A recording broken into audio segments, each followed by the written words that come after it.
Chapter 35.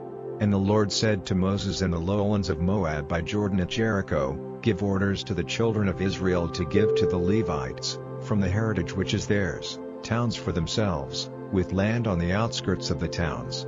These towns are to be their living places, with land round them for their cattle and their food and all their beasts, stretching from the wall of the towns a distance of 1,000 cubits all round.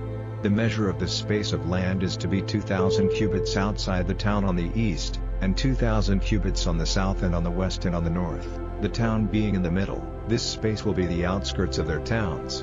And the towns which you give the Levites are to be the 6 safe places to which the taker of life may go in flight, and in addition you are to give them 42 towns. 48 towns are to be given to the Levites, all with land round them.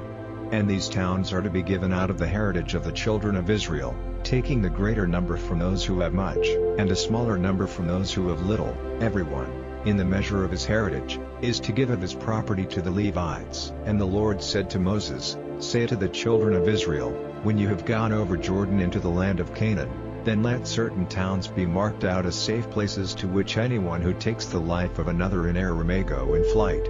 In these towns you may be safe from him who has the right of punishment, so that death may not overtake the taker of life till he has been judged by the meeting of the people.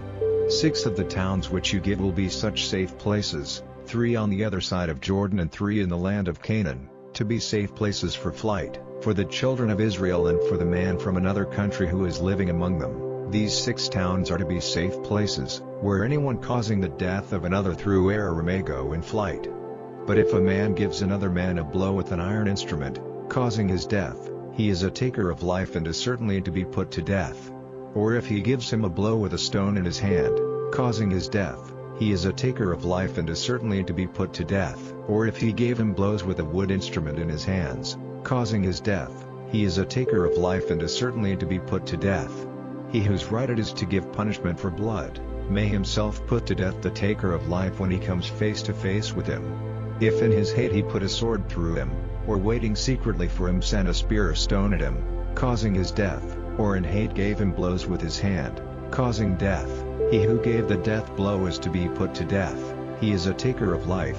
He whose right it is to give punishment for blood may put to death the taker of life when he comes face to face with him. But if a man has given a wound to another suddenly and not in hate, or without design has sent something against him, or has given him a blow with a stone, without seeing him, so causing his death, though he had nothing against him and no desire to do him evil, then let the meeting of the people be judged between the man responsible for the death and him who has the right of punishment for blood, acting by these rules, and let the people keep the man responsible for the death safe from the hands of him who has the right of punishment for blood, and send him back to his safe town where he had gone in flight. There let him be till the death of the high priest who was marked with the holy oil. But if ever he goes outside the walls of the safe town where he had gone in flight, and the giver of punishment, meeting him outside the walls of the town, puts him to death, he will not be responsible for his blood, because he had been ordered to keep inside the safe town till the death of the high priest.